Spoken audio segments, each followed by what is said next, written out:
Hi guys, I wanted to do this video and I'm going to start, before I started with the video in the reverse, but I'm going to start the video with talking about what happened when I was targeted. They started to spread a lie and started a rumor. And the rumor was that I said, when I worked at the Botanical Garden in about 1993-94, they said that I insulted someone in a wheelchair. At the New York Botanical Garden, when I worked there, I could have been like 19, 20 years old, very young in college. And we used to loan out wheelchairs to people. So some people came, they could walk. Some people came, they couldn't walk long distances. And they just felt it was more comfortable to use a wheelchair. And we did that. I mean, this was a time before the popularity of a jazzy scooter. So people who weren't really mobile, but didn't want to get a wheelchair they would be loaned a wheelchair. They were on loan. And that was something that was very common. It's a big garden. It's a beautiful place. If ever you're in the Bronx, please visit the New York Botanical Garden. It's a gorgeous place. So it wasn't unusual that someone would be in a wheelchair and actually get up and walk a distance. So one day when I was in the garden, I worked at the visitor center. Someone came in. It was a beautiful lady being pushed in a wheelchair by people. And she asked how could she see the orchids. I let her know that there is the museum building.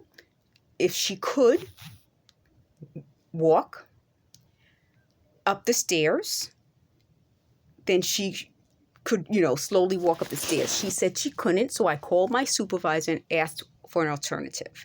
And my point of that story is, for anyone to take it and twist it and make it into a negative shows that they aren't familiar with how the garden operates. It was very, very, very common for people to want a loaner wheelchair. It's very common that there are people with I've had sciatica. You have certain mobility issues. You feel more comfortable in a wheelchair. It doesn't mean that I should not have given her that opportunity, that option. It wasn't offensive. So that shows you the level of quote unquote offenses that they feel I've made. The offenses are nothing. Like they're not nothing. And that's my point. Like the types of people, they first started out accusing me of the most heinous things, horrible things.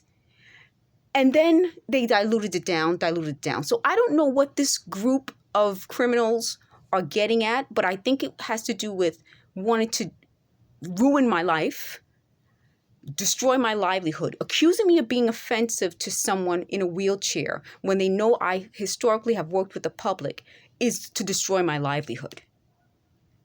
And at my age now, at 48 years old, to accuse me of something that happened 28 years ago, thinking I wouldn't remember because I'm being hit in the head and they're constantly making noises so I'm not sleeping. So I'm sleep deprived, hit in the head, and 28 years later, I remember it like as clear as day. Why do I remember it? Because it was something that after that incident, we then had the alternative on how people could go into the museum building. So that's what I wanted to start with so that story will be abundantly clear. These people seem to have the resources and the means to dig up stupid things like that and try to make it sound like I was insulting a customer. I will continue to go through all of these stories with you folks because I think that was meant to distract me. I got an Alzheimer's study paper, and so with the inflammation and the puffiness and the irritation in my body, telling these stories would be some way of testing my memory.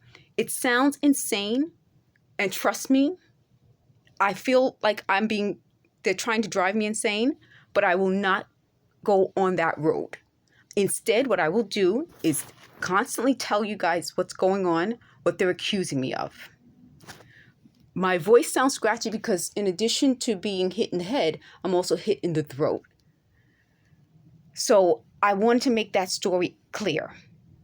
We loaned people wheelchairs. It was common that people would take a loaner wheelchair.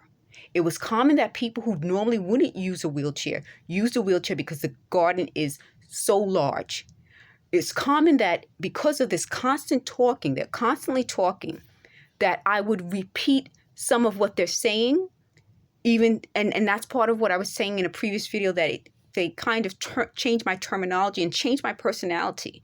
I was never this type of defensive person.